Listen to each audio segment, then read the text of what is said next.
Yang saya hormati penggagas Pak Ridho, saya lebih familiar menyapa beliau Bang Ridho. Bang Ridho beserta Bang Firman dan teman-teman di Institut Kajian Kebangsaan. Yang saya hormati para narasumber, ada Pak Faisal Rijal, Ketua Komisioner Bawaslu Provinsi Kalimantan Barat, kemudian sohib saya Bang Ireng, yang sekarang lebih banyak fokus di Sintang ya. Tadi saya lihat ada Bang senior kita, Bang Hermayani.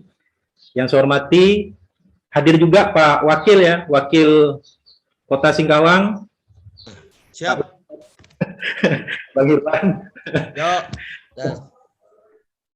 Para hadirin, teman-teman, saya lihat yang sudah meramaikan, yang mohon maaf mungkin tidak bisa saya sebutkan satu nama, pangkat, dan jabatan, namun tentu tidak mengurangi rasa hormat saya kepada Bapak Ibu sekalian. Baik,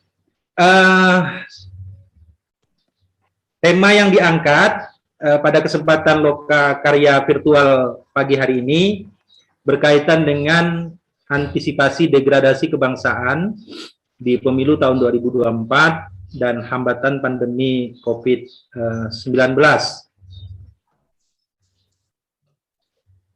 Dari tema tersebut, saya diminta untuk menyampaikan 3 hal terkait dengan efisiensi dan efektivitas pelaksanaan pemilu serentak, kemudian upaya pendidikan politik dan kepastian hukum hasil pemilu dalam pencegahan degradasi nilai kebangsaan.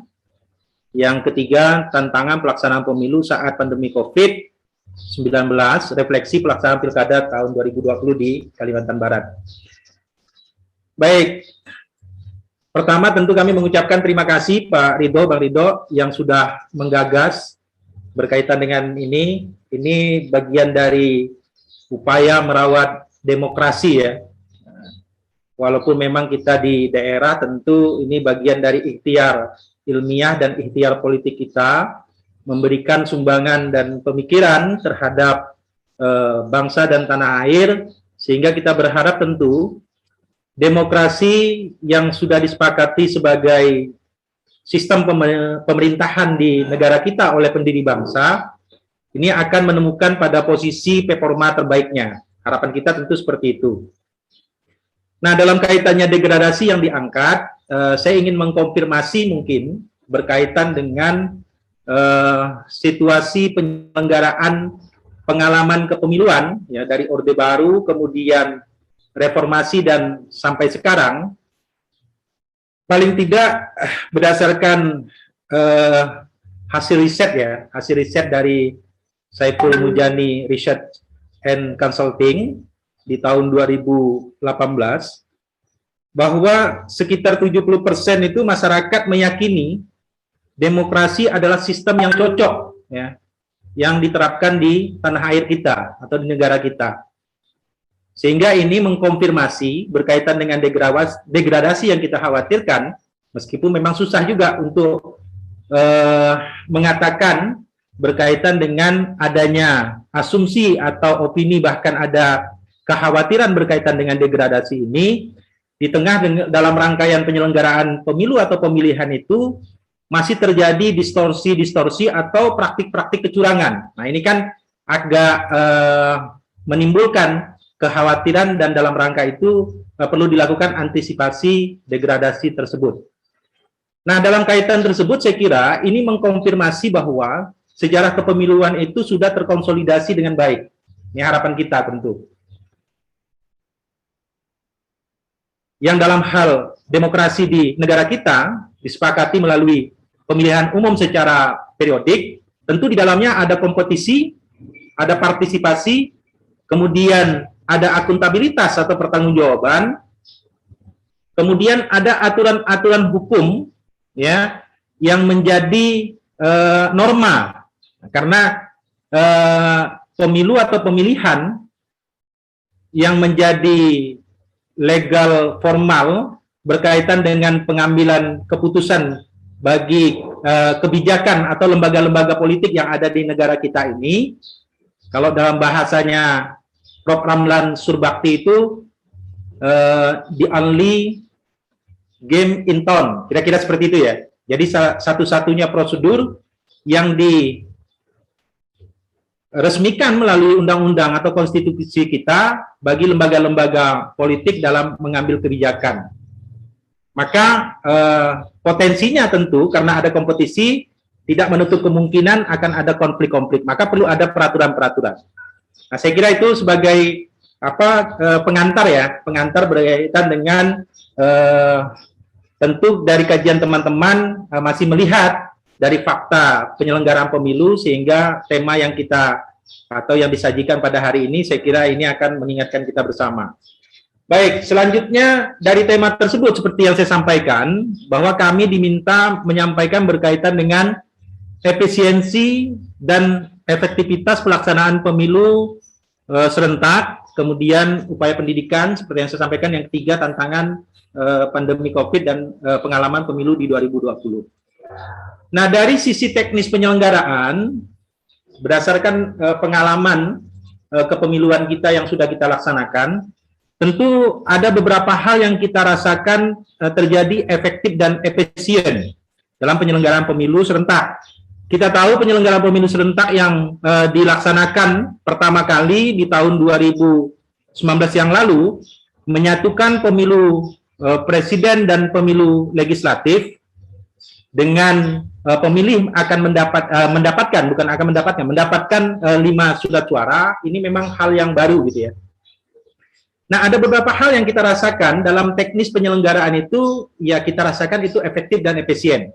Misalnya berkaitan dengan anggaran. Honor penyelenggara diberikan 1 kali. Kita bisa bayangkan kalau presiden dengan legislatif dipisah dengan rentang waktu bulan tertentu, maka ini akan ada pembengkakan biaya terkait dengan honor penyelenggara, baik itu dari tingkat pusat, provinsi, kabupaten, kecamatan, kelurahan, sampai petugas badan ad hoc KPPS. Nah, saya coba melihat juga pemberitaan misalnya pernyataan resmi dari Ketua KPU RI berkaitan dengan besarnya honor dari seluruh total penyelenggaraan pemilu itu 60-65%. Nah, sehingga kita merasakan ada efisiensi anggaran berkaitan dengan hal tersebut gitu ya. Nah, yang kedua, pembuatan TPS juga tidak berulang-ulang. Nah, ini kan juga berpengaruh terhadap konsekuensi anggaran. Jadi, kalau bahasa kita sekali pukul lah. Jadi, penyelenggaraannya itu bisa sekaligus gitu ya. Jadi, di situ juga presiden, di situ juga pemilu legislatifnya. Kemudian dari efisiensi waktu, kerja penyelenggara bisa efektif karena kerja sekaligus dalam satu tahapan. Misalnya berkaitan dengan pendataan pemilih. Ya. Jadi pendataan pemilih presiden dan legislatif menjadi satu pekerjaan. Nah, kita ini juga tentu akan berimplikasi terhadap honor apabila ini dikerjakan berulang-ulang gitu. Nah, yang berikutnya menjaga psikologi pemilih. Ya, pemilih tidak merasa bosan karena pemilu dilaksanakan tidak berdekatan bahkan berulang-ulang. Nah, pengalaman kita, Bapak Ibu sekalian, kawan-kawan semua, dulu kita kalau ada mobil keliling gitu ya, yang memutar lagu tentang kepemiluan itu kan ada menggugah gitu ya. Psikologi kita rasa tergugah dalam 5 tahun sekali diputarkan lagu kepemiluan. Jadi itu juga mempengaruhi berkaitan dengan tingkat partisipasi, saya kira. Orang merasa rindu dan mau dia biasanya datang ke TPS karena jangka waktu yang diatur gitu ya, ritme penyelenggaraannya diatur. Nah, kalau dia berdekatan, ada rasa kebosanan. Nah, ini juga saya kira dari teknis penyelenggaraan, kemudian merawat psikologi pemilih kita ini juga menjadi baik. Kemudian menghadirkan kotel efek, ya. Jadi ada linearisasi yang memperkuat sistem presidensial, kemudian antara eksekutif dengan legislatif ini berbarengan gitu. Walaupun memang dalam perjalanannya masih perlu ada kajian-kajian mendalam berkaitan dengan poin ini.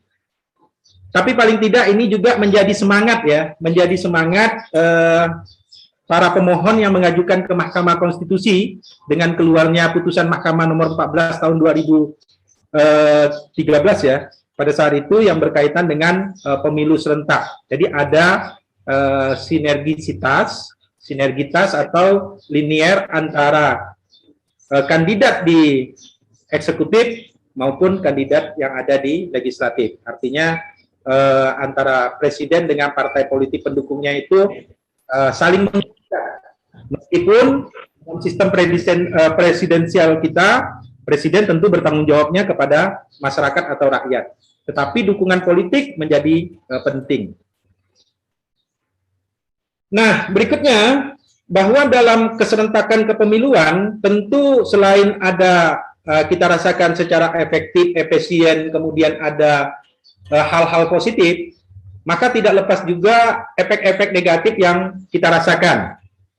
Misalnya, berkaitan dengan pelaksanaan pemilu presiden dengan legislatif menjadi satu, masyarakat lebih banyak cenderung berbicara tentang presiden, gitu ya. Jadi agak diskusi-diskusi tentang pilegnya mungkin agak berkurang. Nah, ini kan satu sisi mungkin juga ini menjadi motivasi bagi partai politik selaku peserta pemilu untuk mereka lebih bergeliat untuk bersosialisasi, berkampanye, menyampaikan visi misi masing-masing calon legislatif itu juga sendiri. Nah, tapi ini ada sisi-sisi negatifnya juga. Jadi orang lebih banyak bicara tentang kompetisi atau kontestasi pilpresnya gitu. Nah, yang kedua, tidak kita pungkiri bahwa keserentakan yang menggabungkan lalu kemudian ada 5 surat suara itu, pekerjaan bebannya menjadi semakin tinggi, tidak sedikit penyelenggara yang kemudian kelelahan. Ini juga menjadi efek untuk bisa kita evaluasi ya. Keserentakan itu juga petugas, ya kita tahu pemberitaan di mana-mana pada saat itu tidak sedikit petugas yang kemudian meninggal dunia dan sakit ya. Nah, maka menjadi evaluasi nasional, maka pemilu-pemilu atau pemilihan berikutnya KPU membuat terobosan berkaitan dengan syarat-syarat penyelenggara pemilu atau pemilihan, terutama berkaitan dengan batas usia, lalu kemudian penyesuaian apakah ada sedang mengidap penyakit dan sebagainya. Nah, ini juga sekali lagi saya sampaikan menjadi evaluasi. Nah, isu yang lain yang kita rasakan pada saat itu tentang munculnya hoax.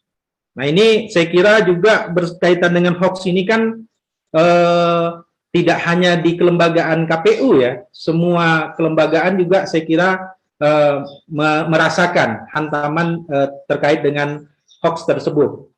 Nah, berkaitan dengan itu saya kira juga ini akan mengganggu fokus penyelenggara terhadap tahapan, karena kan keserentakan kemudian yang beririsan dan berhimpitan ini cukup menyita waktu, tenaga, pikiran bagi penyelenggara. Nah, ini agak fokus penyelenggara memang agak terecoki lah berkaitan dengan adanya isu-isu hoax ini. Nah, maka berkaitan dengan hoax tersebut perlu adanya kecepatan konfirmasi, recheck dan cross check saya kira sebagai upaya counter attack ya, terhadap isu-isu yang terjadi. Maka di Kalbar kami juga bersyukur ya, berterima kasih kepada seluruh atau para pihak, pemerintah, TNI, Polri, kemudian media massa, kemudian NGO, ada waktu itu Hoax Crisis Center, kemudian Mapindo yang kemudian ikut membantu menangkal isu-isu yang berkaitan dengan pemberitaan-pemberitaan tidak benar. Nah, jadi upaya tersebut menjadi penting. Nah, hoax yang pernah kita rasakan misalnya pada saat itu berkaitan dengan ada isu 7 kontainer surat suara yang sudah tercoblos misalnya. Dan ini kan mengganggu walaupun memang isunya di nasional, karena ini berkaitan dengan kepercayaan publik terhadap kelembagaan KPU dari atas sampai ke bawah gitu ya.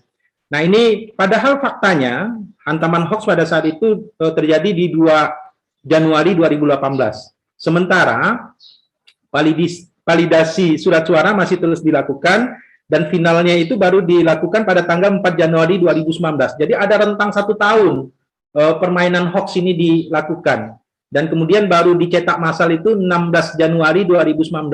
Nah, artinya kan perlu akurasi, konfirmasi, cross-check tadi untuk menyampaikan kepada masyarakat bahwa pemberitaan-pemberitaan itu tidak benar. Dan ini sekali lagi kita rasakan menjadi efek negatif yang merecoki tugas-tugas kepemiluan.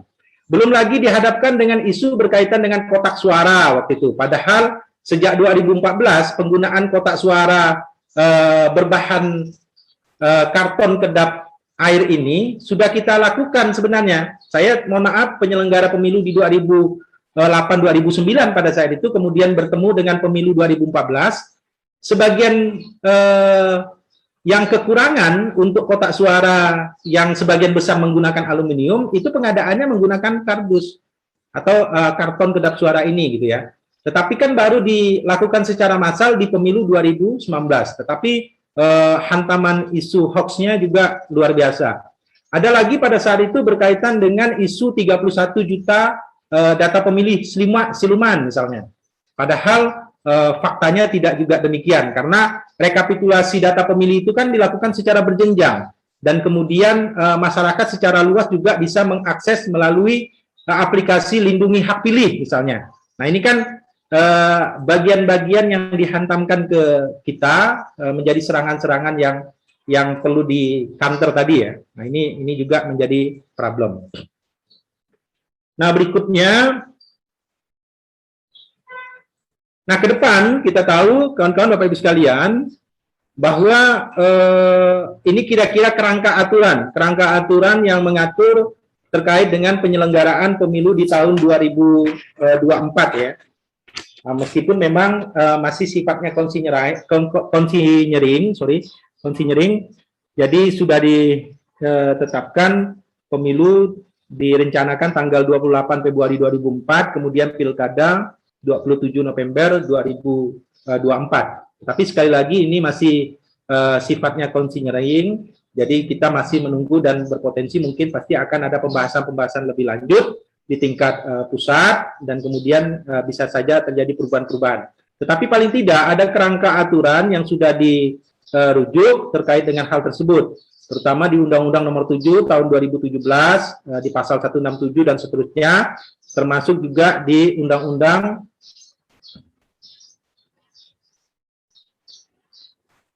Nomor 10 ya, Undang-Undang Nomor 10 dan seterusnya, khususnya di Pasal 201. Saya kira ini kerangka aturannya bisa kita pedomani bersama.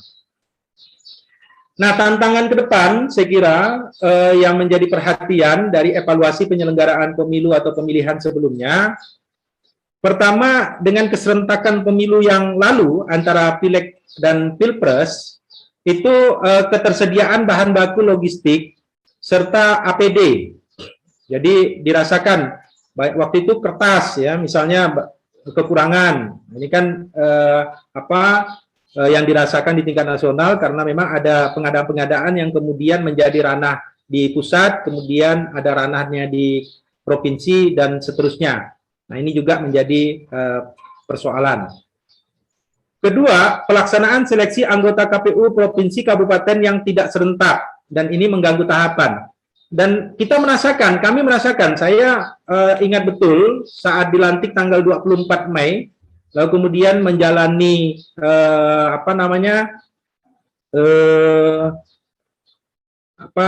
orientasi tugas kita, menjalani orientasi tugas waktu itu sampai tanggal 27, tetapi sudah selesai tanggal 26. Kami pulang langsung pada saat itu karena menyiapkan dengan tahapan berita acara terhadap calon persorangan DPD. Karena tanggal 28 itu harus sudah diserahkan kepada para calon untuk tahap perbaikan tahap 2. Kemudian tanggal 30, tanggal 29 kita ngundang kabupaten pada saat itu, tanggal 30 itu sudah dilakukan proses verifikasi faktual tahap kedua. Nah, setelah itu persiapan langsung untuk pelaksanaan debat publik yang terakhir pemilihan gubernur. Nah, jadi memang ini kita rasakan ya berkaitan dengan hal tersebut. Belum lagi di beberapa daerah yang lain kita mendapat informasi misalnya ada daerah-daerah tertentu yang sudah mendekati waktu hari pemungutan, baru terjadi proses pergantian penyelenggaranya. Nah, tentu ini menjadi persoalan tersendiri. Ya, maka ini perlu juga dipikirkan, saya kira, menjadi tantangan ke depan. Nah, yang ketiga, saya kira ini berbarengan, ada irisan tahapan seperti yang saya ceritakan tadi.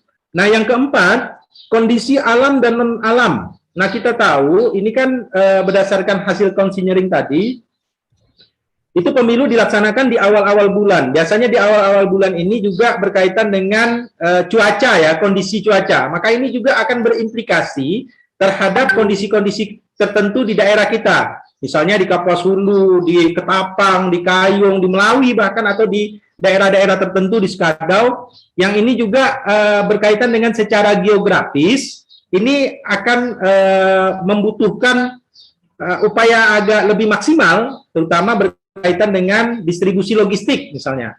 Atau kita khawatir justru kondisi-kondisi seperti ini menjadi tantangan kalau jangan sampai hari H misalnya juga lalu hujan misalnya. Ini kan juga akan mempengaruhi tingkat partisipasi pemilih ke TPS gitu ya.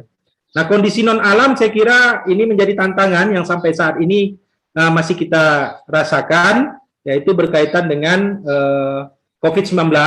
Maka tentu berkaitan dengan hal tersebut ada penyediaan APD dan sebagainya. Maka ini juga berimplikasi terhadap beban anggaran. Nah, ini menjadi tantangan juga saya kira.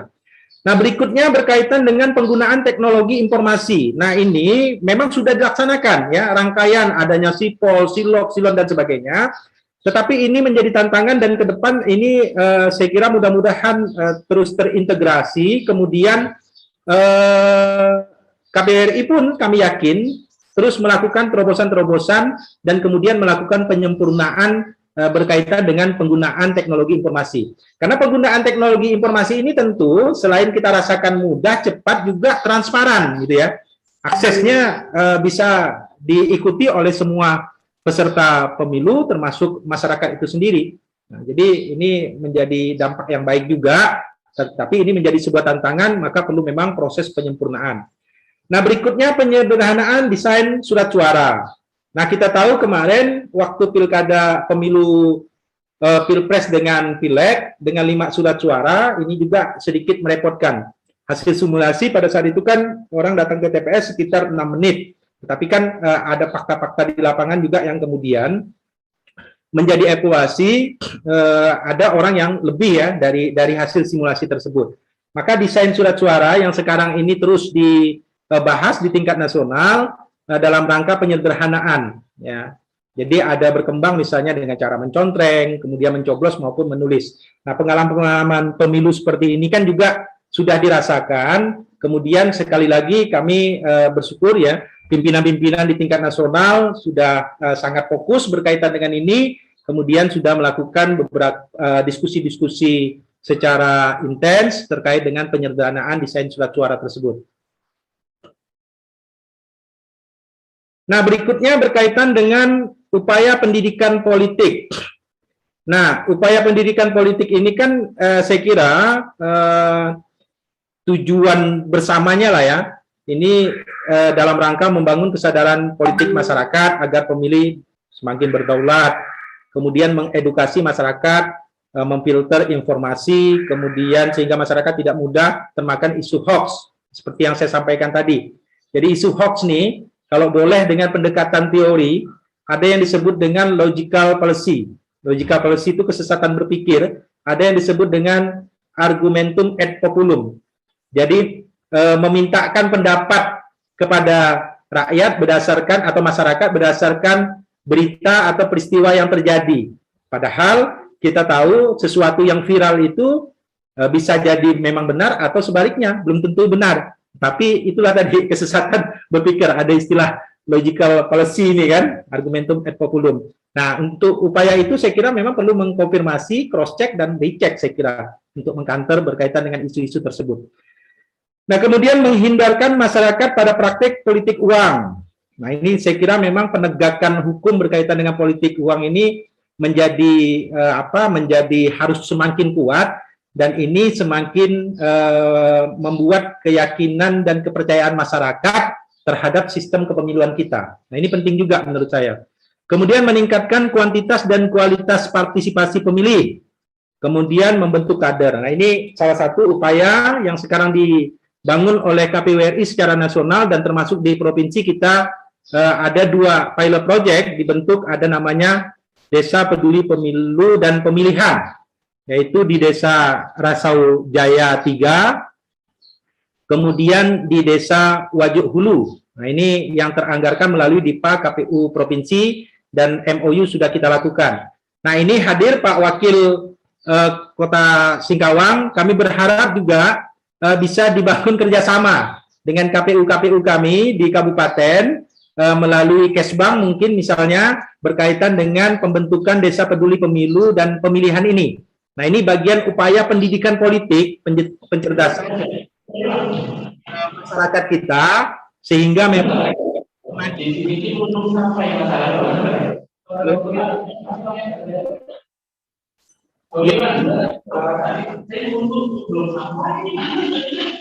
halo. Ya, halo. Ya, saya teruskan. Jadi harapan kita dengan adanya DP3 ini akan semakin membentuk kepercayaan kepada masyarakat dan berharap partisipasi semakin tinggi. Nah, rumus sederhana menurut saya berkaitan dengan partisipasi politik ini ada 2 hal ya, yang mempengaruhi. Pertama berkaitan dengan kesadaran berpolitik masyarakat. Yang kedua berkaitan dengan kepercayaan terhadap sistem politik. Kalau kesadarannya tinggi, kepercayaan politiknya tinggi, maka partisipasi atau perilaku politik masyarakatnya juga akan aktif. Yang kedua, kalau dia kesadaran politiknya tinggi, lalu kemudian kepercayaan terhadap sistem yang rendah, maka ini akan menimbulkan perilaku politik masyarakat yang kritis. Bahkan bisa jadi membangkang dia. Karena dia paham tetapi tidak percaya dengan sistem politik yang dibangun. Nah, ini memunculkan masyarakat yang disiden ya, bisa kritis dia.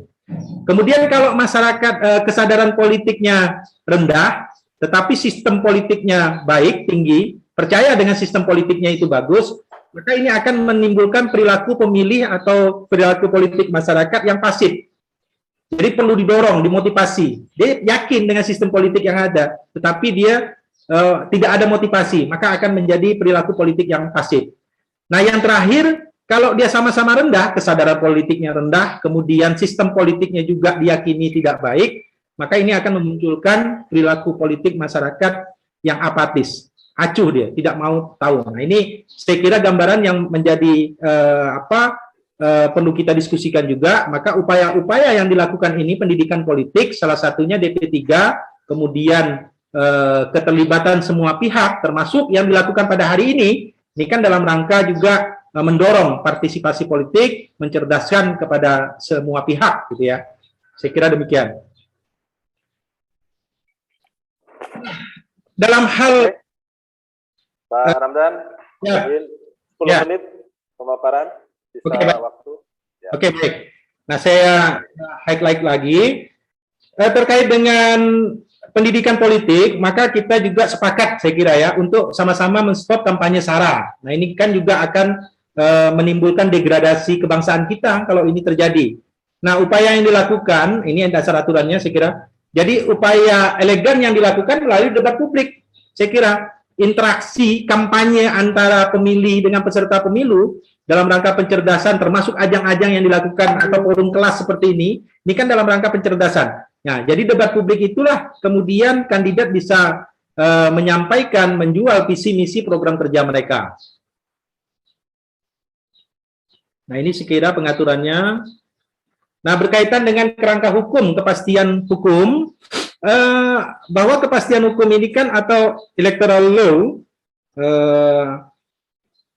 terkait dengan ada sengketa, kemudian ada kanal ya, ada saluran-saluran yang kemudian itu bisa diatur melalui undang-undang dan bisa digunakan oleh peserta pemiluhan ketika memang dari hasil pemilu atau pemilihan tersebut masih terjadi hal-hal yang dirasakan kurang mendapat keadilan hukum atau kepastian hukum itu sendiri. Nah, Saya kira yang teranyar ya, kawan-kawan, Bapak Ibu sekalian bisa kita dan saya kira sudah mengetahui bersama, misalnya berkaitan dengan kondisi yang terjadi di Skadau kemarin terhadap hasil pemilihan, kemudian digugat, kemudian diperintahkan untuk penghitungan suara ulang, lalu teman-teman juga sudah melakukan ya dengan membuat tahapan-tahapan, juga sudah dilakukan monitoring, evaluasi, supervisi juga mulai dari KPU RI sampai di tingkat provinsi. Lalu kemudian hasilnya sudah ditetapkan, kemudian digugat kembali, kemudian dilakukan lagi proses persidangan di Mahkamah Konstitusi, pada akhirnya dilakukan pelantikan ulang terhadap calon yang terpilih. Nah, ini mekanismenya. Nah, kemudian saya kira yang berkaitan dengan kondisi poin ketiga, kondisi COVID-19 yang kita hadapi pada saat penyelenggaraan pemilu 2020. Ini latar belakang aturannya, saya kira bisa dilihat nanti. Saya share aturannya. Nah, kenapa penyelenggaraan pada saat itu ditunda? Familiar sekali di telinga kita pada saat itu kan asas hukum Salus Populi Suprema Lex Esto gitu ya, bahwa keselamatan rakyat menjadi atau merupakan hukum tertinggi, sehingga pemerintah mengambil kebijakan untuk menunda beberapa tahapan penyelenggaraan pemilu, karena tahapan-tahapan pemilu itu pasti ada yang sifatnya kolosal, kemudian terjadi interaksi aktif antara penyelenggara, pemilih, dan warga. Misalnya coklit pada saat itu kan ketemu dengan warga, atau pendaftaran pasangan calon datang ke kantor KPU dengan membawa tim atau dukungan misalnya. Lalu kemudian kampanye misalnya. Ini kan juga ada yang kegiatan yang sifatnya kolosal gitu ya. Nah, sehingga ini dikhawatirkan menjadi klaster baru, maka diambil kebijakan pada saat itu untuk dilakukan penundaan tahapan. Meskipun pada akhirnya juga dilaksanakan dan dilanjutkan. Nah, ada beberapa penyesuaian.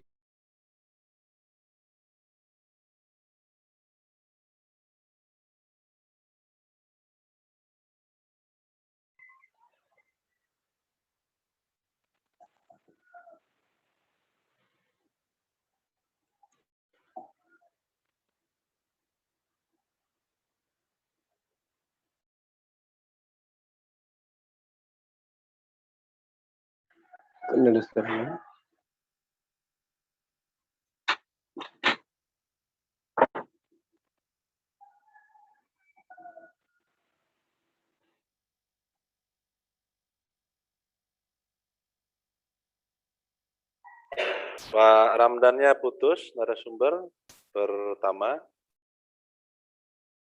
Ini lari ke sini. Lari ke stream ya.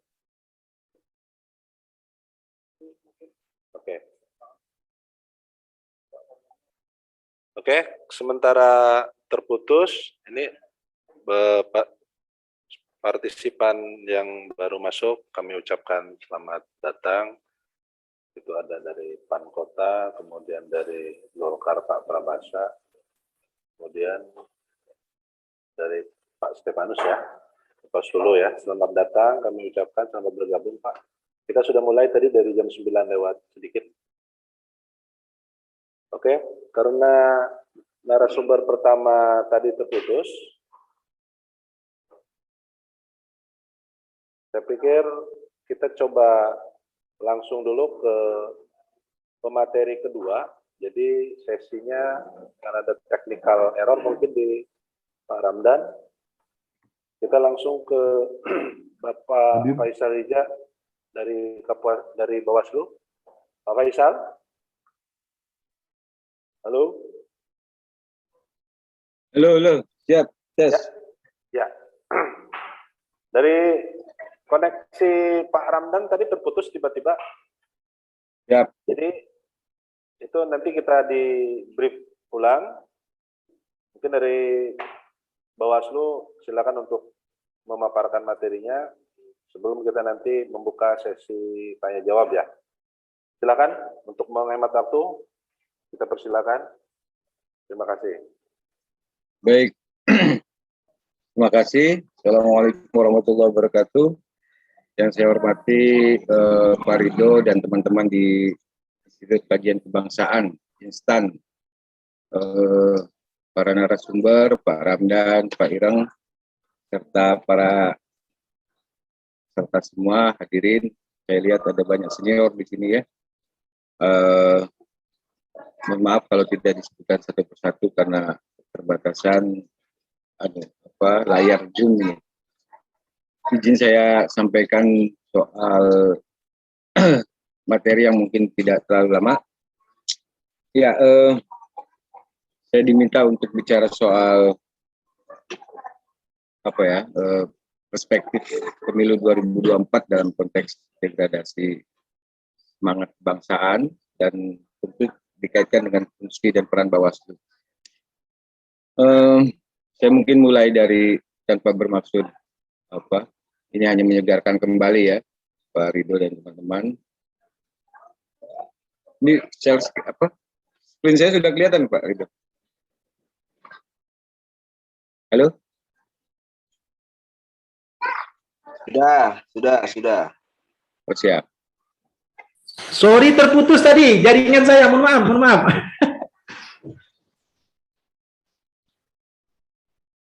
Oh ya. Pak Ramdan sudah masuk lagi tuh, Pak Ridho. Ya. Saya selesaikan dikit. Atau mau diselesaikan dulu? Oke. Pak Ramdan selesaikan dulu, tapi 3 menit waktunya. Oke, baik. Itu langsung Bang Faisal. Oke, baik. Lanjut. Saya kira penyesuaian seperti yang saya sampaikan tadi udahlah ya, penyesuaian COVID-19 pada saat itu kita tahu di TPS ada menggunakan masker dan sebagainya lah ya, cek suhu tubuh dan sebagainya. Kekhawatiran itu mengkhawatirkan bahwa tingkat partisipasi masyarakatnya itu menjadi turun. Tetapi berdasarkan hasil riset Saiful Mujani Research and Consulting, bahwa protokol kesehatan secara umum dapat ditegakkan pada hari H. Ya, hampir semua pemilih menggunakan masker 96%. Kemudian menjaga jarak 97%. Kemudian petugas di TPS pada umumnya melaksanakan protokol kesehatan. Hampir semua menyatakan bahwa petugas di TPS memakai masker 95%, memberikan sarung tangan kepada pemilih 94% dan seterusnya.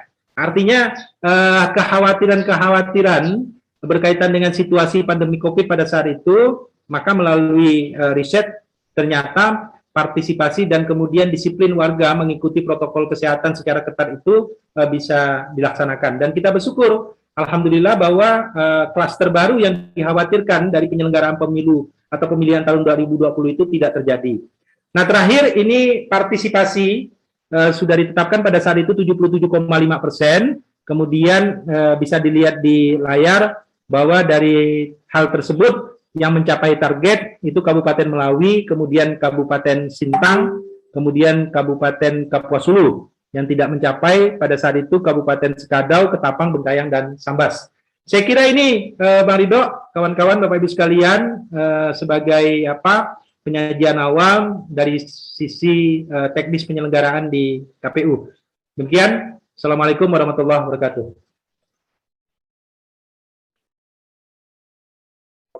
Terima kasih Bapak Ramdan. Waalaikumsalam warahmatullahi wabarakatuh. Tadi mohon kepada hadirin ada sedikit kendala dari Pak Ramdan, jaringannya di sana. Jadi kita kembali ke sesi sesuai dengan acara bahwa setelah pemaparan Ketua KPU, kita buka slot untuk pertanyaan yang bisa diajukan kepada KPU.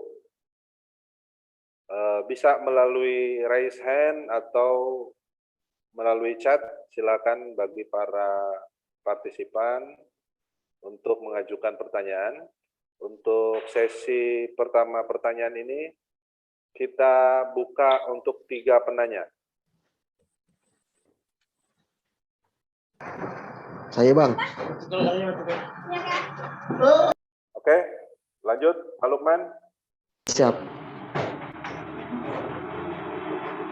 Oke, pertanyaan saya Bang. Untuk KPU berapa sih persentase tingkat kepercayaan masyarakat kepada KPU sekarang? Mohon diperjelas tingkat kepercayaan dalam posisi apa nih? Dalam penyelenggaraan pemilu ini. Yang kedua bang, Indonesia ini belum sampaikah teknologi yang benar-benar efektif seperti menggunakan Android untuk memilih dengan tingkat akurasi tinggi dan jauh daripada penyelewengan, daripada pemalsuan, dan kemudian daripada kecurangan. Kenapa sih Indonesia lambat sekali gitu? Ada apa gitu? Kenapa masalah tidak ada inovasi seperti itu? Kenapa gitu? Padahal kan kalau pakai teknologi ini kan sangat akurat, kemudian tingkat human errornya tidak ada gitu, dan cepat lagi malahan. Oke. Cukup 2 pertanyaan? Siap. Oke. Mungkin bisa langsung dijawab Pak Ramdan. Pertanyaan Pak Lukman soal tingkat kepercayaan masyarakat terhadap KPU ini soal kelembagaan. Oke.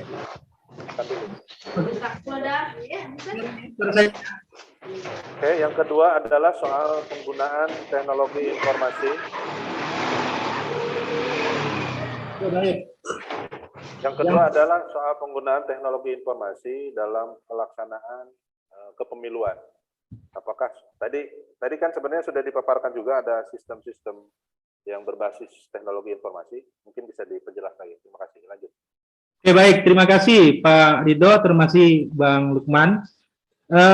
Baru-baru ini ya, tanggal 3 Agustus yang lalu, dari Indo Strategik itu ada merilis ya, bahwa tingkat kepercayaan terhadap kelembagaan KPU itu menduduki urut nomor 6. Nah, ini juga menjadi penambah semangat kami juga, saya kira, selaku penyelenggara di daerah, bahwa pada posisi 69,6%, kemudian masih ada memang 20,7% yang tidak percaya terhadap kelembagaan KPU dan menjadi PR, dan ini perlu kami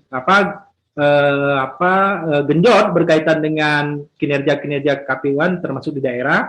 Kemudian ada 9,6% yang tidak menjawab atau tidak tahu gitu ya.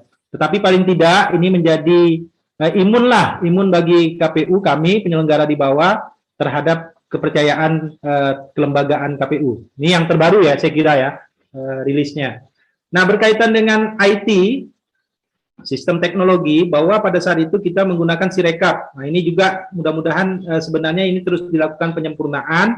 Ke depan saya kira ini juga bisa diterapkan, karena ini akan lebih memudahkan dan ini bisa accessible. Jadi masyarakat itu juga bisa mengakses dan mengikuti perkembangannya. Jadi kalau kita lihat kemarin itu banyak informasi yang kita dapatkan, masyarakat itu sedikit-sedikit memantau melalui Android mereka, perkembangan berkaitan dengan hasil perolehan melalui Sirekap web. Nah, ini kan juga bagian-bagian upaya dalam rangka membangun sistem yang baik, itu tadi yang saya bilang, memunculkan dan meninggikan kepercayaan terhadap sistem pemilu, sehingga memang masyarakat semakin akan aktif berkaitan dengan perilaku politiknya.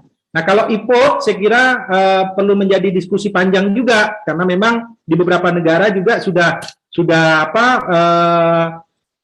mengevaluasi kembali ya berkaitan dengan akurasi dan apakah memang benar tidak dihack dan sebagainya berkaitan dengan e-voting. Tetapi sekarang yang sedang digalakkan itu kan memang Sirekap. Karena begini, kalau IPO tentu kan ya akan tidak ada TPS dan sebagainya. Ya sedikit agak berkurang ya berkaitan dengan budaya bangsa kita yang sudah menjadi kebiasaan datang ke TPS. Nah, jadi Indonesia bangetnya itu agak berkurang lah nanti saya kira, kalau memang itu menjadi diskusi ke depan. Saya kira demikian, Bang Ridho. Oke, terima kasih. Kita ke sesi pertanyaan kedua. Silakan yang mau bertanya. Sudah Bang, mohon izin. Oke.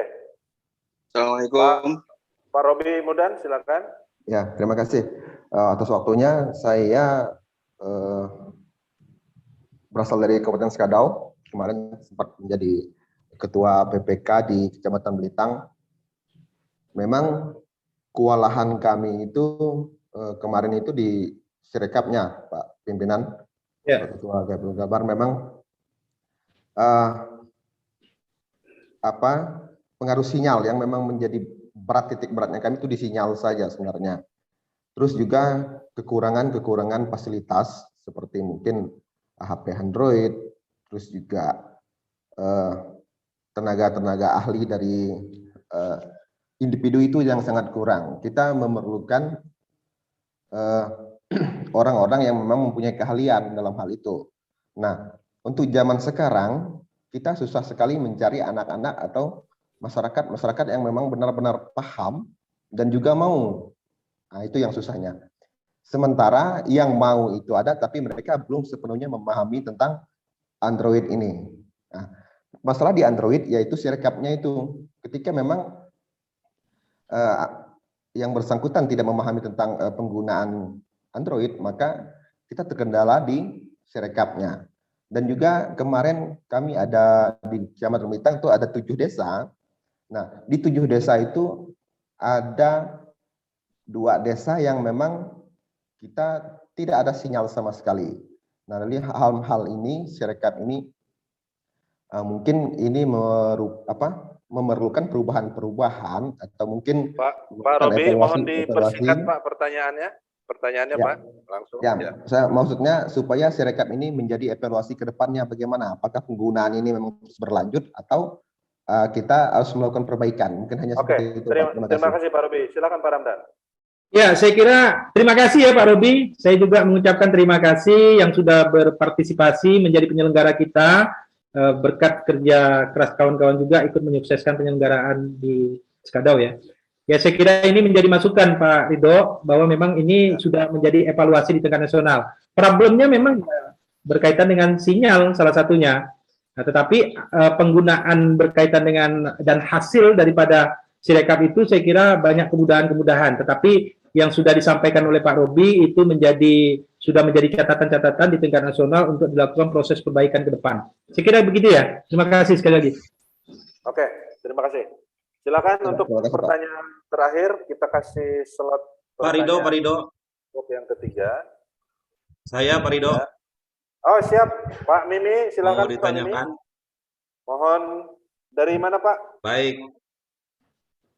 Saya dari Pontianak. Ya, silakan lanjut. Baik. Ada beberapa hal yang ingin saya sampaikan berkenaan dengan kegiatan ini, masih nyambung dengan pertanyaan-pertanyaan sebelumnya, berkenaan dengan pemilih yang notabene mereka menggunakan KTP di luar Kalimantan Barat. Ya, dari peraturan saya melihat itu sudah tersusun dengan baik dari pusat maupun sampai ke tingkat TPS. Namun pada kenyataannya realisasi di lapangan itu sangat-sangat kurang dan jauh daripada harapan ya. Karena kalau tidak salah kita sudah menggunakan istilah dengan Indonesia satu data. Jadi setiap orang di mana saja dan kapan saja dia bisa menggunakan hak pilihnya dengan menunjukkan KTP itu gitu ya. Karena KTP kita sudah elektronik sekarang itu. Tetapi 2 kali saya mengikuti pemilu ini ya, terutama sudah menggunakan KTP yang sudah satu data itu sulit gitu. Pada akhirnya kita tidak bisa memilih ya. Kebetulan KTP saya waktu itu masih di luar Kalimantan Barat.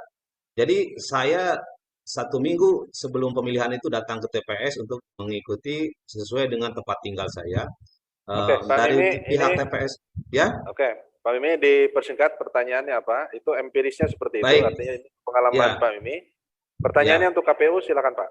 Ya, saya harapkan ini mungkin bukan sebuah pertanyaan, tapi untuk di concern ya KPU untuk melihat ini sebagai satu permasalahan yang harus serius ditangani, karena memang pada akhirnya yang mereka yang di luar Kalimantan Barat itu tidak KTP di luar Kalimantan Barat itu tidak bisa mengikuti atau tidak bisa memilih hak suaranya. Mohon ini perhatian besar dari Ketua KPU Kalbar khususnya untuk. Oke, terima kasih. Silakan Pak Ramdan untuk dijawab. Mohon karena keterbatasan waktu. Silakan. Ya baik Pak Ridho, saya kira pengaturan berkaitan dengan pengguna hak pilih bagi warga ya, pengalaman pemilu kemarin ya, pengalaman pemilu di Pilpres dengan Pileg itu sudah ada Jadi warga di luar Kalbar kemudian dapat menggunakan yang kebetulan berada di sini seperti yang disampaikan beliau lah empirisnya. Tapi artinya apa yang menjadi masukan beliau bahwa ini menjadi catatan-catatan ke depan untuk kemudian diperkuat kembali dalam proses pelaksanaannya, maka membutuhkan memang nanti ini menjadi sebuah masukan. Maka memang keterlibatan partisipasi masyarakat, kemudian pengawasan dan sebagainya itu menjadi penting. Tapi Pak, pada aturan-aturan. Jadi Indonesia Satu Data itu jadi gimana? Soal Indonesia Satu Data sehingga kredibilitas lembaga ini lebih makin terjamin lagi sehingga bisa naik ya persentasenya. Iya. Untuk Indonesia Satu Data ini bisa diterapkan kapan? Ada jaminan? Ya, berkaitan dengan data kependudukan kan beda dengan data data pemilih ya. Jadi kan kepentingannya. Jadi kalau data kependudukan Indonesia Satu Data saya kira memang konsentrasi Dukcapil dan ini saya kira baik juga. Nah, tinggal bagaimana rumusan-rumusan di tingkat nasional berkaitan dengan hal tersebut. Tetapi paling tidak kepentingan kita kan berkaitan dengan kependudukan tersebut, maka kami lebih konsen terhadap proses pemilihan. Jadi ada lagi kepentingan data yang untuk kebutuhan yang lain saya kira kan. Saya kira gitu. Ya. Oke. Terima kasih. Pertanyaan terakhir untuk sesi ini. Oke, silakan. Silakan Pak Romi. Terima kasih. Selamat siang kawan-kawan sekalian sebangsa dan tanah air. Saya ingin melihat pengalaman dari Pilpres 2019 yang begitu tertabik-tabik nasionalis kita. Nah, ini kan bicara masalah satu yang tadi Pak Ramdan sebagai Ketua KPU mengatakan, bicara masalah kesadaran berpolitik masyarakat. Yang kedua masalah kepercayaan sistem politik. Kepercayaan sistem politik ini bicara masalah pemerintah ya. Bagaimana memperbaiki terus-menerus mendevelop. Nah, bicara masalah kesadaran berpolitik di sini, saya ingin bertanya karena ini bicara masalah pendidikan politik. Jadi pendidikan politik siapa yang sebenarnya bertanggung jawab? Karena ada pengalaman Pilpres 2019 yang terjadi pembelahan yang sangat besar di Indonesia sehingga masyarakat terkotak-kotak. Dan itu kita tidak pungkiri. Gitu. Nah, harusnya ada sistem yang atau kebijakan-kebijakan pemerintah melakukan gerakan-gerakan untuk supaya tidak terlalu jauh atau harus menyatu gitu kan. Bicara pemilih memang bicara masalah satu dengan yang lain tetap bisa berbeda. Tapi pada kerangka berpikir masyarakat Indonesia harusnya ya Indonesia gitu kan. Karena banyak sekali pesta demokrasi kita dari dulu sampai sekarang, tapi 2019 sangat luar biasa. Isme-isme di luar daripada Pancasila itu banyak masuk. Gitu. Nah, ini saya mau bertanya bagaimana pemerintah atau KPU membuat sistem supaya tidak terjadi degradasi yang begitu kuatnya gitu. Terus, ini peran dan tanggung jawab. Memang sebenarnya kita sebagai bangsa Indonesia, ya peran kita semua. Tapi kalau secara tersistem sebenarnya lebih efektif untuk meningkatkan nilai-nilai kebangsaan. Karena kalau dilihat di masyarakat terjadinya degradasi nasional akibat dari konstelasi politik, baik pemilu, pilpres, dan pilkada, dan juga terjadinya peningkatan premodialisme. Nah, ini yang harus kita sama-sama bicarakan di sini supaya peran kita juga sebagai masyarakat bisa efektif. Mungkin itu dari saya. Assalamualaikum warahmatullahi wabarakatuh.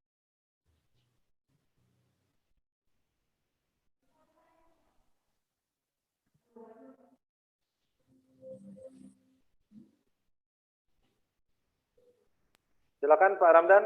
Jadi mungkin singkatnya itu ekses dari kepemiluan sebenarnya yang minimnya pendidikan politik sehingga masyarakat menjadi terkotak-kotak. Ya, saya bisa nambahkan, boleh nggak? Izin. Siap. Lanjut Pak Wakil. Ya. Jadi ini apakah berkesesuaian enggak nih pertanyaannya dengan Pak Romi ini? Sama. Ini memang yang kita alami lah. Siap, nih. Lanjut. Jalan lanjut dengan Pak itu. Wakil. Jadi lanjut, gini. Pak Wakil. Ya kita tadi sudah diuraikan bahwa pilkada serentak dalam rangka efisiensi dan efektivitas Kemudian harapan kita bahwa masyarakat ini tidak terpecah belah dan pelaksanaan pemilu berjalan lancar, itu adalah harapan bersama. Nah, ini pengalaman. Di negara maju sekalipun, bahwa pilkada itu pasti yang dikapitalisasi adalah identitas atau isu-isu SARA. Ini berkaitan dengan Mas Romi ini, berkenaan dengan degradasi nilai-nilai kebangsaan. Nah, pengalaman kami, apalagi Indonesia ini secara sosial kultural adalah masyarakat yang beragam, berjenis, dan pengalaman kami di Singkawang ini sangat kental sekali, termasuk kita di Kalimantan Barat. Nah, tentunya kita tidak ingin bahwa ini identitas SARA ini terpelihara terus dan semakin mengental sebagai bahan propaganda atau agitasi bagi para elit politik. Nah, jadi di sini mungkin seperti pembentukan kampung, desa, atau kelurahan peduli pemilu itu, ini sangat menarik sekali, karena memang jauh hari kita harus melakukan antisipasi dini. Kita bisa membayangkan kos sosial. Kemarin saja yang seperti diungkapkan Mas Romi, berkenaan 2 pilpres saja, itu tercabik-cabiknya rasa kebangsaan kita se-Indonesia. Nah, ini pilkada serentak, seluruh Indonesia, 534 atau 38 kita melakukan pilkada. 6 bulan sebelum pilkada Sudah mulai. baik konflik horizontal atau vertikal sudah terjadi. Kekerabatan mulai pecah. Memang ada hal positif pada saat pilkada, mereka yang tadinya pasif menjadi aktif dan produktif. Namun sisi-sisi negatif juga perlu kita pertimbangkan, sehingga kami minta kepada KPU sebagai yang bertanggung jawab lah dalam pelaksanaan pemilu ini, jauh hari sudah coba melakukan sinergi atau keterpaduan antara pemerintah, tokoh masyarakat, tokoh agama, dan elit politik lah. Nah, untuk mengantisipasi propaganda dan agitasi yang mencabik-cabik nilai kebangsaan ini dengan menggunakan identitas SARA tadi, maka harus ada aturan atau regulasi yang sangat tegas untuk menindak mereka-mereka yang menggunakan identitas SARA ini sebagai alat politik. Saya tidak bisa bayangkan nih 530 lebih kabupaten kota melakukan ini. 6 bulan kita sudah berbeda. Paling cepat 1 tahun udah mulai macam-macam kita. Artinya kelompok ini belum agama. Terutama kami yang terus terang kayak kita di Kalbar yang heterogen ini, Singkawang, karena juga hak menjadi pemilih kalau mereka ingin melakukan pilihan itu memprioritaskan isu SARA, tidak ada larangan juga. Nah, namun bagaimana? Karena isu SARA ini betul-betul membuat demokrasi tidak sehat, membuat kita terpecah dalam kehidupan masyarakat. Jadi mungkin jauh hari dari KPU kita harus sering-seringlah melaksanakan diskusi seperti ini supaya masyarakat paham, supaya masyarakat pada saat pelaksanaannya nanti betul-betul kita mengharapkan masyarakat yang cerdas dalam pemilu. Apalagi kita menghadapi sekarang kan ya dengan kemudahan teknologi sekarang ini sangat mudah sekali. Ya. Orang mencabik-cabik nilai kebangsaan dengan hoak seperti yang diungkapkan Pak Ramdan tadi. Mungkin itu Pak Ramdan. Artinya diskusi kita hari ini harus kita jadikan virus kepada elemen-elemen lain untuk juga melakukan hal serupa. Terima kasih. Baik. Oke, terima kasih Pak Wakil Wali Kota Singkawang, Bapak Irwan. Jadi 2 pertanyaan silahkan, termasuk saran, dijawab langsung oleh Pak Ramdan. Itu pertanyaan Mas Romi dan pertanyaan serta saran dari Bapak Wakil Wali Kota Singkawang. Yang perlu saya garis bawahi mungkin soal regulasi apa yang bisa disiapkan untuk mengantisipasi kemungkinan-kemungkinan yang akan terjadi dengan beberapa peristiwa politik yang sudah kita alami dalam paling tidak 10 tahun terakhir ini. Silakan Pak Ramdan. Baik, terima kasih Pak Ridho, terima kasih Pak Wakil, Bang Romi. Pertama saya ingin menjelaskan berkaitan yang disampaikan Bang Romi, keterlibatan dan siapa saja yang bertanggung jawab berkaitan dengan pendidikan politik. Undang-undang saya kira sudah mengatur. Di sana ada pemerintah, kami penyelenggara secara teknis, kawan-kawan Bawaslu berkaitan dengan aspek pengawasan, termasuk peserta pemilu atau pemilihan dan masyarakat itu sendiri. Jadi semua pihak lah kalau berkaitan dengan proses pendidikan politik, dan itu sudah dipayungi melalui undang-undang. Jadi bukan berkaitan dengan teknis penyelenggaraan memang menjadi ranah KPU, dan di dalamnya ada tugas-tugas berkaitan dengan pendidikan politik. Ya, tetapi memang berkaitan dengan tanggung jawab dan kewajiban ini menjadi tanggung jawab bersama. Karena keberhasilan pemilu itu bukan hanya KPU. Nah, ibarat kita kalau seandainya macam 5 jari nih dengan posisi dan bentuk masing-masing, ya, filosofinya ya, ini semua mempunyai peran yang sama, ya, saling mendukung. Contoh saya ngambil gelas nih, mohon maaf sambil minum lah Pak Ridho ya, Pak Wakil ya. Jadi artinya kalau kita semua ya, berbarengan kayak gini, ini akan keberhasilan bisa dicapai. Itulah dia perannya.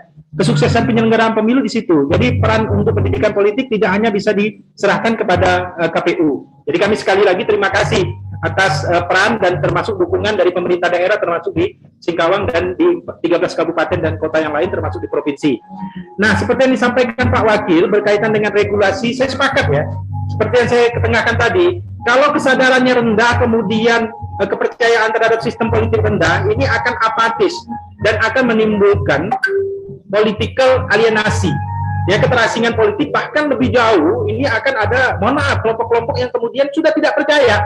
Nah, ini menjadi PR. Nah, maka salah satu terobosan dalam rangka pendidikan politik yang dibangun sekarang ini adalah terkait dengan DP3. Jadi terima kasih Pak Wakil, kami mohon dukungan dari pemerintah ya, berkaitan dengan, karena memang keterbatasan anggaran yang ada, ini baru 2 pilot project untuk di Kalbar, kita sudah tetapkan di Mempawah dengan di Kuburaya, ya, berkaitan dengan hal tersebut. Nah, ini perlu kami dukungan dari pemerintah, kita membangun kesadaran politik berkaitan dengan hal tersebut. Nah, berkaitan dengan SARA, ini saya kira juga sudah diatur undang-undangnya, bahkan sudah ada sanksinya, ya, di pasal 187, di Undang-Undang 7 2017. Nah, maka saya setuju ketika memang berkaitan dengan kesadaran politik rendah, ketidakpercayaan tinggi, maka penegakan hukum, rule of law-nya itu harus betul-betul mumpuni. Saya kira demikian. Terima kasih. Oke, terima kasih Pak